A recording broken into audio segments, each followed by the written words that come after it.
Kitabu cha Marko sura ya 7 mstari wa 24 mpaka 30. The book of Mark chapter 7 verse 24 to 30. Akaondoka huko akaenda zake hata mipaka ya Tiro na Sidoni, akaingia katika nyumba, akataka isijulikane na mtu, lakini hakuweza kusitirika. Ila mara mwanamke ambaye binti yake yumo pepo mchafu alisikia habari zake, akaja akamwangukia miguuni pake. Na yule mwanamke ni Myunani, kabila yake ni Msirofoinike. Akamwomba amtoe pepo katika binti yake.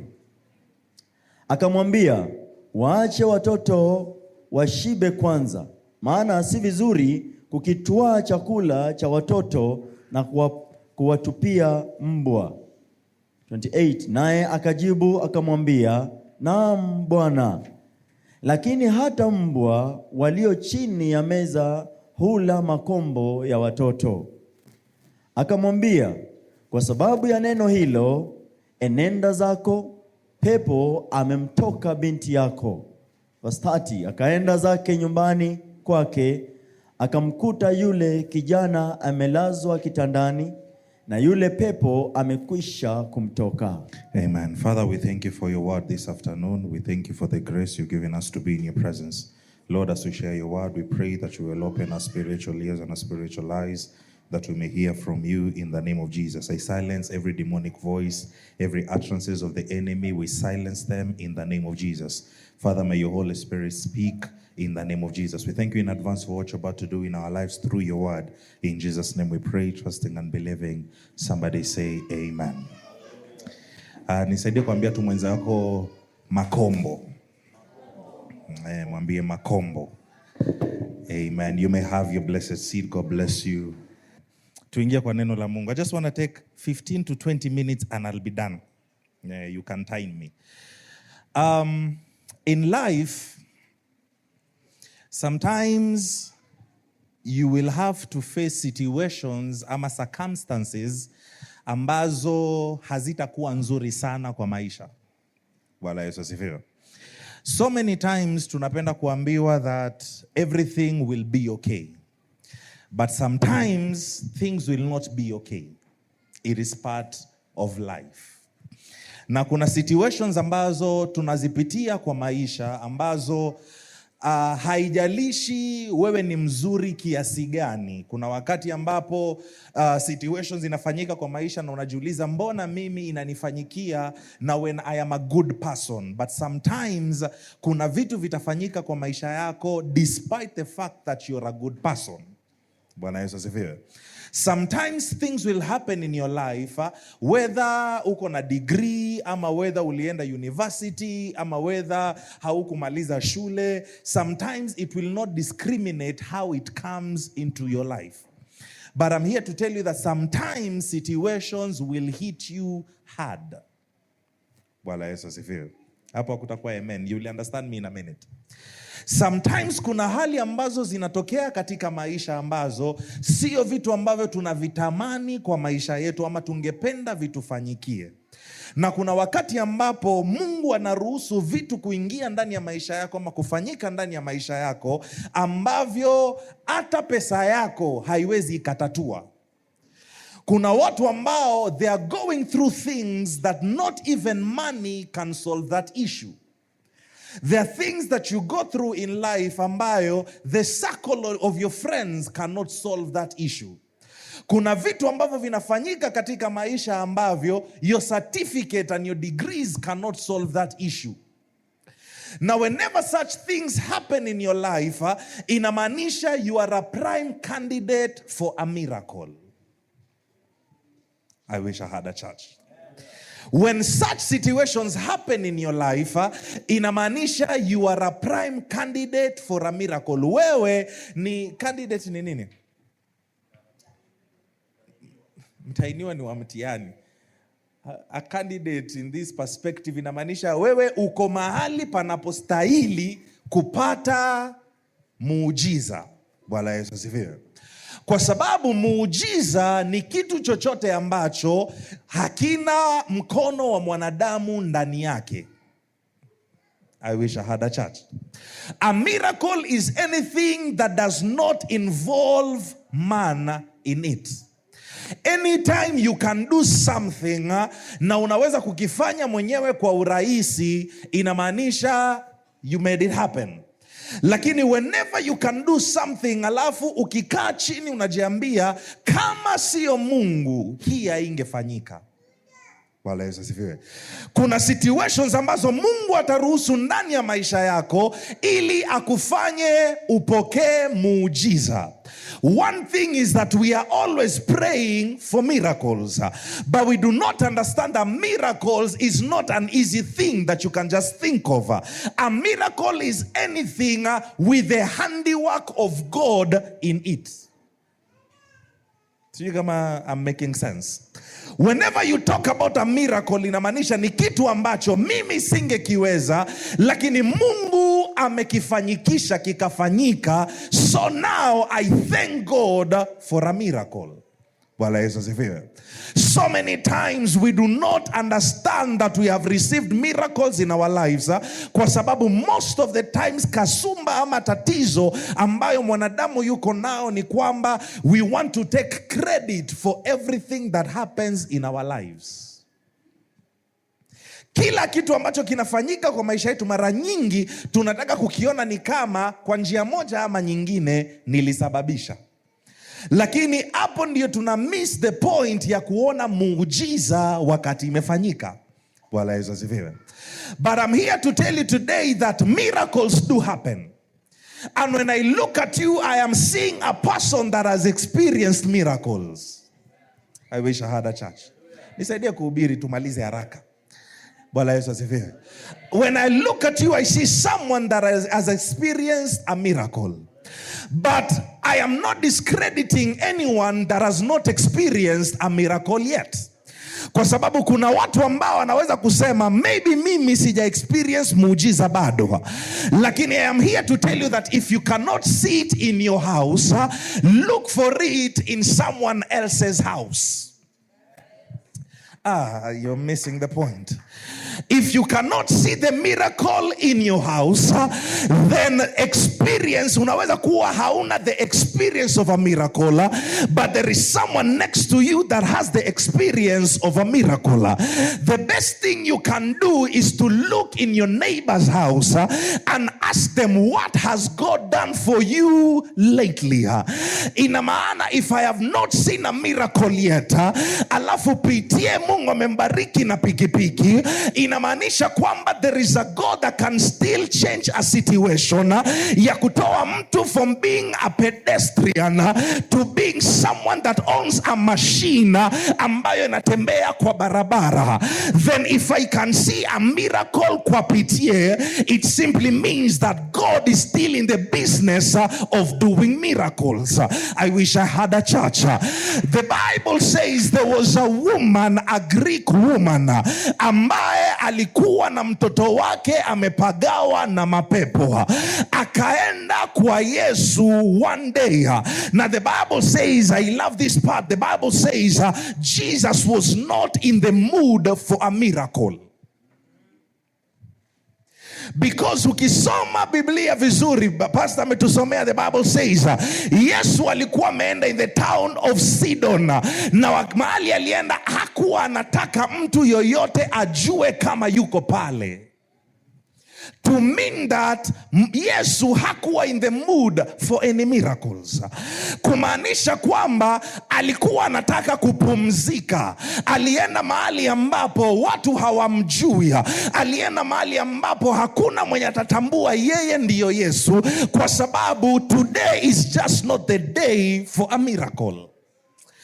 I wish I had a church. Inanifanya nielewe there are days, not every day is a day for miracle. You missed it. Kila mtu anafikiria that every day I am qualified for a miracle. Kuna siku nikahubiri hapa nikasema the Bible says palikuwa na a pool. Hiyo pool ilikuwa inaitwa Bethsaida. And Bethsaida ilijulikana, kila mtu alijua kwamba hapo ni mahali pa muujiza. Talk to me somebody. Kila mtu alijua Bethsaida ni mahali pa muujiza. Why? Because wagonjwa walikuwa wanaletwa pale, malaika akitoka mbinguni anakuja anatibua maji, atakayeingia wa kwanza anapokea uponyaji. This is my understanding. Haikuwa kila siku muujiza ulikuwa unafanyika Bethsaida. Talk to me somebody. Sio kila siku babati muujiza ulifanyika Bethsaida. Japo watu walikuwa wanajua Bethsaida is a pool of healing. But the healing was scheduled. Na ilikuwa kwa yule ambaye yuko tayari kujitupa ndani ya maji, ndio mwenye alikuwa anapokea uponyaji. Ina maana every time malaika angeshuka, wa kwanza kuona malaika akishuka, maji yakitibuliwa, anaingia wa kwanza, ndio mwenye alikuwa anapokea uponyaji. Inamaanisha I can come into the house of God, lakini I have to be ready at any time. No matter, the Bible says the time has come that the kingdom of God suffers violence. From the times of John the Baptist, the kingdom of God suffers violence, and the violent shall take it by force. When I understand this word, inamaanisha kwamba mimi ni kama mwanajeshi ambaye anasubiria. Kuna wakati tu maji yanatibuliwa, na yule ambaye hajasuba ndio yule anapokeaga muujiza. I wish I had some real people in the house of God today. Inamaanisha you can come into church and live without anything happening. Lakini kwa wale ambao wako conscious in spirit, wanaelewaga when the moments and the times shift. The Bible says Yesu hakuwa in the mood for any miracles. Then here comes a woman ambaye anakuja na request ambayo haiendani na mood ya Yesu. Yesu alishasema mtu asijue kama niko Sidon.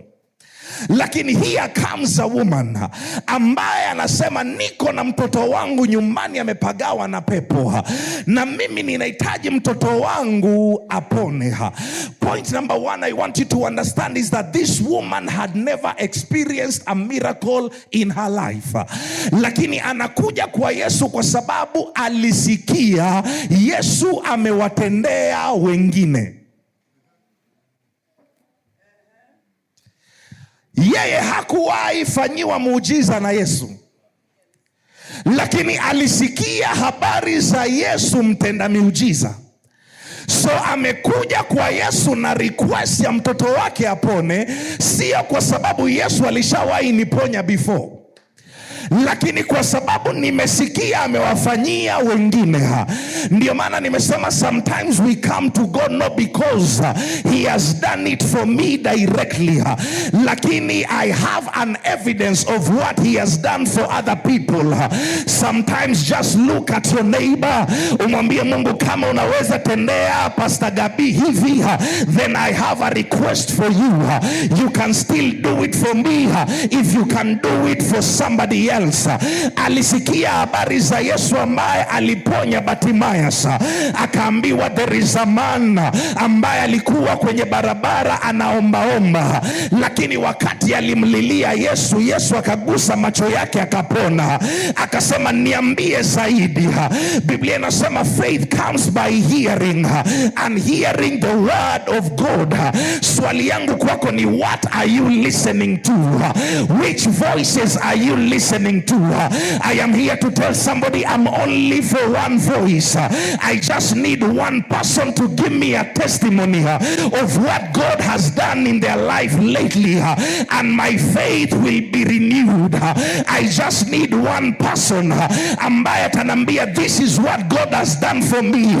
Ndio maana tunakusanyika kanisani kila siku. Biblia inasema na msikose kukusanyika. Why? Because I will hear about God in somebody else. Anaweza kuwa hajaingia kwangu, but aliingia kwa Babatia, na kama Babatia atakuwa na confidence ya kusema kile ambacho Mungu amemtendea, itainua moyo wangu kujua Mungu bado yuko in the business of doing miracles still. Akawambia tell me more. Wakamwambia this is the kind of man ambaye alifufua Lazaro after 4 days. Akawambia si nyinyi tamaduni zenu zinasema mtu baada ya siku 3 moyo wake umepotea na nafsi imeondoka, hakuna tumaini. Lakini akasema hata sisi tulijua Lazaro ananuka. Hata alipotuambia tutoe jiwe tulimwambia Lazaro ananuka, lakini akatuambia ondoweni jiwe, na akapaza sauti na Lazaro akatoka ndani ya kaburi akiwa mzima na afya yake. Akasema huyu Yesu ndio alifanya hivi. Wakamwambia he is the man that did that. Akawambia tell me more. Wakamwambia there was a certain woman ambaye alikuwa na the issue of blood for 12 good years. Alijaribu msaada kwa kila mtu akakosa. Alitafuta solution kwa kila daktari akakosa. Alitumia pesa yake yote mpaka akasota, and nothing happened with her. Lakini alienda akagusa pinde la vazi lake. Akawauliza je, alimgusa? Wakamwambia hakumgusa, lakini mwanamke aligusa tu pinde la vazi na damu ya miaka 12 ikakauka. Akasema this is the man I am looking for. This is the kind of miracle I am looking for. I am here to speak to somebody today that is still looking for a miracle. Look at somebody next to you and you will have a reason to come to God. When you look at somebody seated next to you, kuna mtu atakwambia nilikuwa mahali fulani lakini Mungu alinitoa pale. Because of the evidence of what he has done, I have a reason to come after God. When you wake up in the morning and you don't feel like coming to church, look at somebody else. Nashukuru Mungu because now we have status on WhatsApp. We have Facebook timelines. Sometimes if you don't see miracles, go through Facebook. You will have a reason to worship God. I wish I had a church. Unajua sometimes you scroll na unaona vitu ambazo zinafanyika online na unasema God is actually doing things.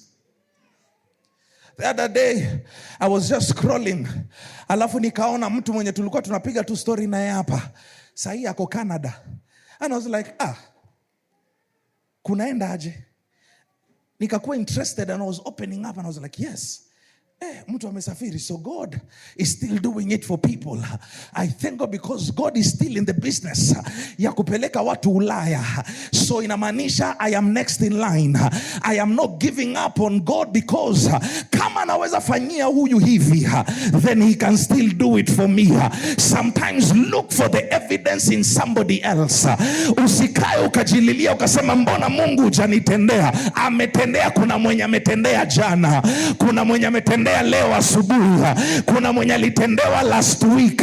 Nikikuangalia tu naona Mungu ametenda hii wiki. Kama umefika Sunday ya mwisho ya Oktoba, inamaanisha Mungu amekutendea mema. I have a reason to worship him because he has done it for you. Sio lazima nimshukuru juu amenitendea mimi, but I'm thanking God because he's doing it for you, and if he's doing it for you, he will do it for me. The Bible says mwanamke akaenda kwa Yesu. Yesu is not in the mood to do any miracles. She goes to Jesus. The Bible says akaanguka miguuni pake. I love this. akaanguka miguuni pake, akaanza kumlilia Yesu, akamwambia Yesu, mtoto wangu ni mgonjwa, amepagawa na pepo. Biblia inasema at first Yesu hakumjibu chochote. Sometimes whenever we come into the house of God, kuna watu ambao tunakuja na swag. Kuna watu ambao tunakuja trying to look good. Whenever we are praying, tunaomba na poetry. Shasikia mtu anaomba amepanga maneno. Mpaka ukisikia maombi, Mama Gabi, unasikia ni kama aliandika mahali. Ushaisikia mtu akiomba mpaka una pause yako umsikilize kwanza. Mtu amepanga maombi. Lord, I thank you because you are the I am. You are the unbreakable breaker. You are the unmovable mover. You are the unshakable shaker. Sikia mtu anaomba hivyo kwanza una pause, unasema hii yangu napiga kelele. Kuna watu wanaomba. Mtu anapanga maneno mpaka unasema huyu anajua kile anafanya. Lakini it doesn't matter how fluent you are. Whenever you get into an emergency situation, I wish I had a church. Whenever you get into an emergency situation, you never have time to articulate. You never have time. Ushaikuwa kwa situation mpaka kizungu inapotea. I wish I had some real people in the house. Ushaikuwa kwa situation ambayo the nearest language is your mother tongue. Kwa sababu kizungu yote nilijua na nikasoma, haiwezi nisaidia kwa hii situation. All I can say is help me. Sometimes whenever you come into the presence of God, it is not time for articulation and poetry. It is time kumwambia Mungu, I am in a crisis. And if I'm in a crisis, hapa siko kutengeneza kizungu ama kutengeneza Kiswahili sanifu, but what I have is a help me Lord. All I have is I need an assistance. All I have is can you do it for me today? All I have is I need your assistance right now. If you don't come through for me, the enemy is going to destroy me. If you don't come through for me, the enemy will swallow me alive. So I don't have time to look good. I don't have time to look cute. Lakini all I need, kwa sababu I am in the presence of the person that has my help. Ukiwa mbele ya mtu ambaye yuko na msaada wako, you have no time to be cute. Ukiwa mbele ya mtu ambaye yuko na suluhisho yako, haukuagi na time ya kujitengeneza. Unasema vile niko is how I am coming. Kwa sababu all I need is an assistance. The Bible says mwanamke akaanguka miguuni pa Yesu, akaanza kumlilia Yesu. Alafu Yesu anatoa majibu, anamwambia chakula acha watoto wakule kwanza. By watoto anamaanisha anyone in the bloodline of Israel. Ina maana wewe ni mtaifa, you're not part of this blessing. Number one, I was not in the business of doing miracles today. Number two, even if nita break vacation yangu ili kwamba nifanye muujiza, you're not just qualified for that miracle. Have you ever felt disqualified for a miracle? Wow, Jawai. Ushai feel disqualified for a miracle? Yesu kuna muujiza yenye hata ukiomba we mwenyewe unajiuliza mara mbili. Hapa kila mtu nikimuuliza unataka gari atakwambia Mungu anibariki na gari. Nikikuuliza uko na ngapi kwa account? Hello. Wewe unaomba gari lakini hata njia ya kufacilitate hiyo gari ndugu yangu. Ni muujiza tunaomba juu ni muujiza.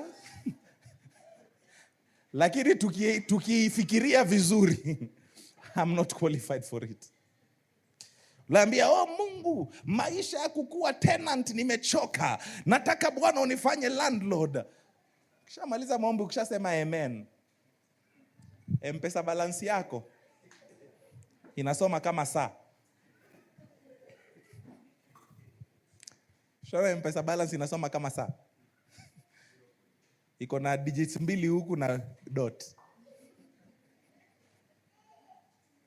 Lakini kwa maombi ulitoa jasho. Mungu, caretakers wamenidharau sana. Kifika matarehe fulani hivi, takataka zote zinawekwa kwa mlango yangu, najua nachelewa kulipa rent. Sasa Mungu waonyeshe niko na Mungu wa kweli. Ni sawa. Kisha sema amen, ufungue macho. Angalia balance kwanza. Kwanza uko nafuliza. Hata mtu akiamua kukubariki tu akutumie kitu inakulwa. Ni muujiza ninaomba, lakini reality says I am not qualified for this miracle yet. Bado. This woman was dismissed kwa sababu she did not look qualified for it. Bwana Yesu asifiwe. I want to finish quick. The Bible says, mwanamke akamjibu Yesu akamwambia hivi, nina asante kwa sababu umesema chakula cha watoto hakipatiwi mbwa. Number 1, Yesu amemuita mbwa. Na mbwa za siku hizi ziko na heshima. Mbwa za siku hizi zinaishi kwa nyumba na watu.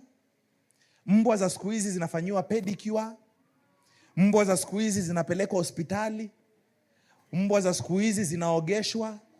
Mbwa za siku hizi ziko na diets. Mbwa za siku hizi ziko na routine ya siku. Mbwa za siku hizi.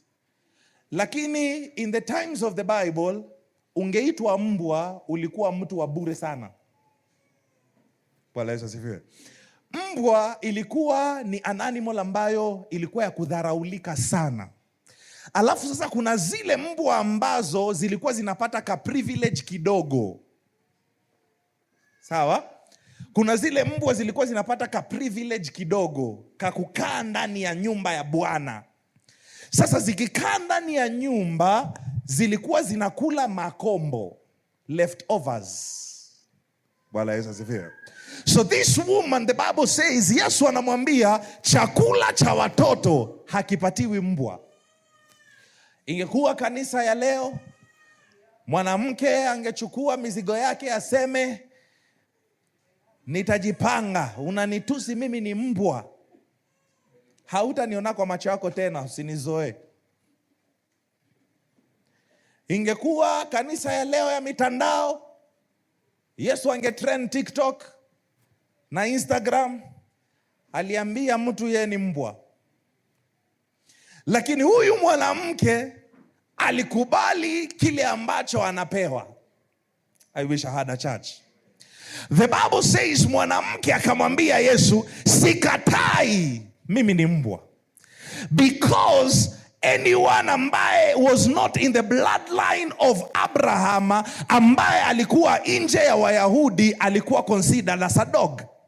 Akamwambia, najua sielewi sheria za Musa na sizifuati. Mimi siendagi in the synagogue every other day. Lakini one thing I know is that hata mbwa wanakulaga makombo yanayoanguka kutoka kwenye meza ya bwana wao. I do not need the whole bread. All I need is a crumb ambayo imetoka kwenye meza ya Bwana. And this is what I came to understand. Huyu mwanamke alikuwa na revelation kuliko watu wengi. Revelation yake ilipita even the time alikuwa anaishi Baba T, because alielewa kwamba a crumb is a piece that falls from the bread. Akaelewa whatever is in the bread is already in the crumb. So sometimes you do not need the whole bread. All I need is a crumb. All I need is a small kind of miracle. Sometimes I don't need the big kinds of miracles. I just need to see God in a small way. Na itanionyesha kwamba kweli Mungu bado anafanya kazi. Akasema kwamba I have been surviving all my life nikiwa vile niko, lakini kama ni makombo nitapata, I am ready for it. Makombo itaniponyea mtoto wangu. I don't know who I am talking to, lakini kuna watu wamesurvive na makombo mambo through the year 2025, unaangalia unasema sina vitu kubwa za kujivunia, lakini I thank God for the crumbs. I thank God for the small breakthroughs. I thank God for the small miracles. Maybe sikuendesha gari 2025, but I thank God for the energy to walk. I thank God because I still have my 2 feet. Kuna watu ambao wamekatwa miguu, walianza mwaka wakiwa na miguu yao, lakini saa hii accidents zilikata miguu, wengine magonjwa iliwakata miguu. I am not driving a big car, lakini I am not driven on a wheelchair. I wish I had a church. Kuna watu wanatembelea wheelchair, as long I can still make a step. I thank God for my legs. Kuna watu ambao arthritis imevunja magoti, they cannot even move, but if I can take a step and walk, I have a reason to thank God. I see God as a miracle worker. Every time I make a step, ninapiga hatua, ninapanda stairs, ninashuka, I have a reason to thank God. Ninashukuru Mungu kwa sababu sikufanya shopping ya 20,000, lakini I thank God for the crumbs. The 5,000 sustained me. I wish I was talking to some real people. Sikufanya shopping ya 50,000, sikuenda shopping na trolley kubwa kubwa mbili, lakini Mungu aliniprovidea throughout the year. The grace has been sufficient. Watu wengi wanasemaga the grace is sufficient, but this is the meaning of grace is sufficient. I did not do it as you asked for it, but I still provided anyways. Sikuipata vile nilikuwa nataka, lakini kuna kitu Mungu amenitendea. Sijui ni nani nazungumzia mchana wa leo ambaye atambua Bwana asante kwa sukuma wiki. Hiyo usukuma ilisukuma wiki kweli. Badala ya kulala njaa, Mungu alinitumia 50, nikanunua kasukuma kangu nikashiba. Ndiyo nilitamani kula kuku, lakini sukuma imenipa afya. Sukuma inafanya napendeza. Spinach inafanya naonekana niko na rutuba. Ninatamani ningekula pizza na burger, but I thank God for omena. I thank God for hizo fulu ambazo nilizikula na maisha ikaendelea. It was still a miracle because there is someone alilala njaa, lakini kama Mungu alinipatia hata omena, I have a reason to thank him. Akamwambia all I need is some crumbs. Mwaka mzima haujakuwa employed anywhere, bado hujafungiwa nyumba, crumbs.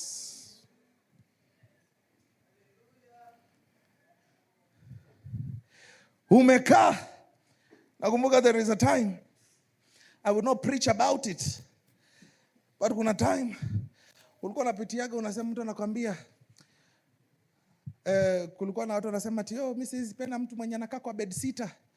Mtu anaishi kwa bed sitter anaona mali yake yote. Ukiamka unaona mali yako yote. Ukipiga hivi na hivi, utajiri yako yote ushaiona. Hujaisikia hiyo bishop? Kuna mtu akiamka hivi anaona mali yake yote. Unajua kuna mwingine lazima aende confirm room, confirm kitchen. Lakini kuna mwingine akiamka tu kwa kitanda hivi ako bedroom, akipiga hatua ako kitchen. Na uka washroom hapo. Bwana Yesu asifiwe. Lakini it was shelter anyways. Kuna time Mungu alinishusha to that point ya kukaa kwa bed sitter, ndugu yangu. Nakumbuka kuna wakati, acha niishuhudie leo. Nilikaa na gas. Aka kamtungi kadogo kanakuwa kilo ngapi? 6 kgs. For 1 year and 8 months. Napikaga baba yangu. Haiishi. Juu ingeisha hiyo wakati, ningekuwa kwa shida. Kila siku ukienda kuwakisha, unawakisha kibiriti, unaambia Mungu iwake.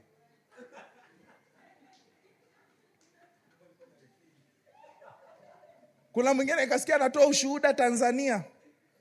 Anasema yeye alikuwa anaenda alipelekea bwana yake gas, bwana yake akaipulizia, ikarudi on. Sasa mimi sikupulizia yangu, lakini sijui venye hiyo gas ili survive. Gas ya 6 kgs ili survive mwaka moja miezi 8 kwa kabed sita kangu baba. In a span of 3 years nilirefill hiyo gas twice. 3 years. Nikihubiri makombo, I know what I'm talking about. Uko kwako kanyumba, ni wakati ya corona bishop. Hakuna kazi. Muko ndani unaambia Mungu hii gas ikiisha. Akose nikakuwa mgeni wa pasta. Hii gas ikiisha. Unajiuliza, mwaka ilishaisha. Hii gas inawakaa tu. Ushaichemsha maji ya ugali lakini unajiuliza itachemka kweli? Ukianza kuona bubbles inatoka unarusha unga haraka unasema acha nikoroge tu. Mambo ya kutoa sijui unga itabaki. Siko sure kama hii gas itaivisha ugali. Makombo. Sometimes the grace is sufficient. Mungu anakupitishaga situations zingine unajiuliza, how did I even make it happen? Pala Yesu asifiwe. Unaamka hivi unaona mali yako yote, unajiuliza Mungu, na waitoka humu kweli? Kisikia watu ukipitia situation ndo some jokes are not even jokes. Unajua mtu anaweza joke but ukikuwa kwa hiyo situation it is not a joke. Sasa hizo sana unapatana tu na TikTok mtandaoni. Mimi mtu anaishi kwa bed sitter. Naambia Mungu, mbona hapa ndo kwenye niko? Watu wa bed sitter. Unalala bedroom, unaamka kitchen. Najiuliza Yesu. Na afu ukipiga mahesabu unasema by the way, shona situation ni unaishi. The Bible says and the word became flesh. Wako kwa situation, unaangalia situation yako unaona it is actually flesh. Iko hai, it is reality. Lakini makombo. Unamwambia Mungu, I thank you because as much as I'm in my bed sitter, I will worship you in this bed sitter until you bring me out of it. I will worship you in this small space until I come out of it. Leo I am no longer in that bed sitter. Because Mungu amefanya miujiza. Na bado tunaendelea tukiongeza. Tunapanda. Haturudi, tunaenda tukipanda. Bwana Yesu asifiwe. Sasa hii tunatembea na miguu. Piga kiatu yako brush vizuri.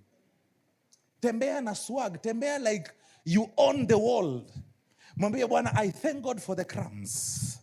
Ninapiga hizi hatua nikiamini kwamba kuna siku moja utanitoa kwa hii situation, lakini kabla gari haijakuja, I will thank you for the crumbs. I wish I had some 10 people that wanamwambia Bwana, I am thankful for the crumbs. Inaweza kuwa haionekani nzuri kwa watu wengine, lakini kwangu it is still a blessing. Ndiyo sijafika Ulaya bado, lakini hata Kenya tunaishi kuliko wale wanaishi huko. Niliona Ulaya kuna watu wako kwa streets mamia. Niliona kuna watu wanalala kwa streets. Sisi tuko Kenya tunalala kwa manyumba. Somebody said, ukiona Mwafrika yuko na iPhone, alijinunulia na pesa yake. Alafu alikuwa na explainia wazungu wenzake, anasema mnasema Waafrika ni maskini. Waafrika si maskini. Wazungu sisi tunaishi na madeni. Ukitaka gari unachukua ya loan. Ukitaka sijui nyumba unalipa polepole. Ukichukua simu unalipa na loan. Juu Afrika ukue na simu, ulitoboka. Hapa ndani naona simu za nguvu. Hata ni yako. Hapa naona ma Samsung Fold. Naona ma iPhone 15. Zimekaa tu. Mwafu mnasema watu hawajabarikiwa huko. Na ni yako, hakuna mtu anakulipisha mwisho wa mwezi tunalipia. Pitia amekuja hapa na mashini yako, umetoa cash ndugu yangu. Bwana Yesu asifiwe. Acha nikwambie wewe mwenye uko Afrika sometimes, tuende Ulaya tu experience maisha ya Ulaya tupate pesa zaidi, lakini hapa Afrika, you are very rich. Ni makombo ndiyo tunakaa, wanasema it's a third world country but I am still blessed. Bwana Yesu asifiwe. Unapiga nguo yako ya mtumba lakini bado umetokea. Zinaitwa za kukam. Makamera za kukam. Ama unapiga majinika za wadhi, zinaitwa za wadhi. Kipiga jinsi yako hivi, mtu anakuuliza, "Hii umetoa wapi? Hii sijawahi iona." Hajui ni za wadhi. Si ni wala kuamka asubuhi mapema, tunaingia tunachokora za 30 50. Lakini ukiipiga hivi inapakwa utukufu wa Mungu, makombo inapakwa upako, tukiangalia unadhania ni designer.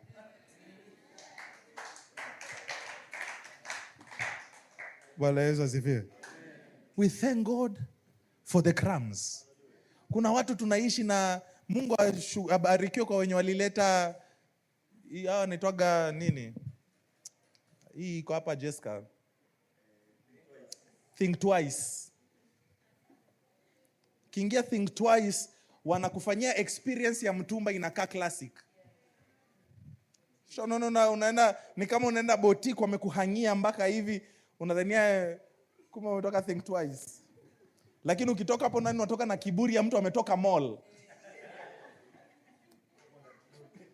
Mpaka unaingia na trolley yako hapo. Kwanza unaendaga siku yenye iko na offer za 50-50, 30-30.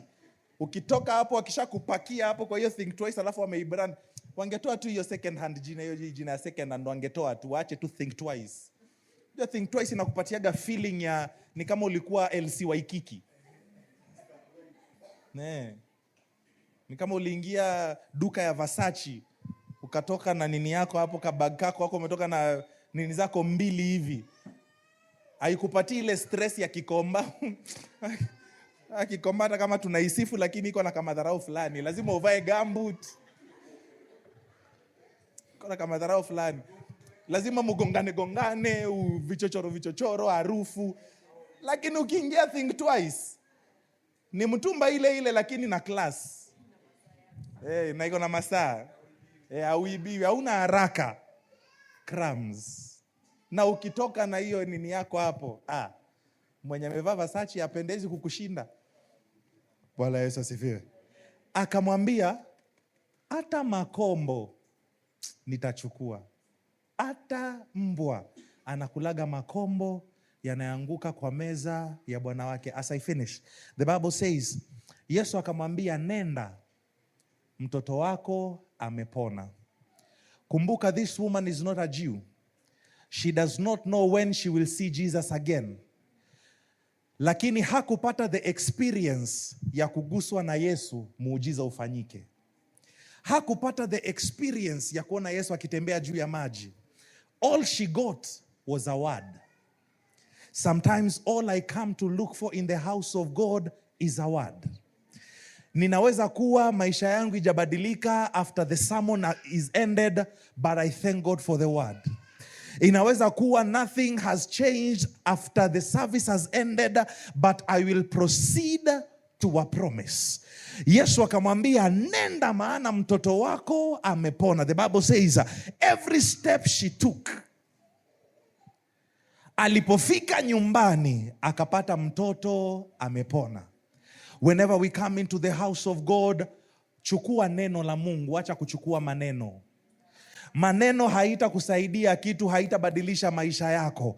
Lakini mwambie Bwana, I am only here for a word ambayo by the time I get home vitu zitakuwa zimebadilika. By the time I get to where I am going to, muujiza wangu ukuwe unaningoja. I am here to speak to somebody today that let God do something in your life. By the time you get home, by the time you get to the end of this year, utasema kweli Mungu alinifanyia muujiza ndani ya maisha yangu. Mungu akubariki. Amen.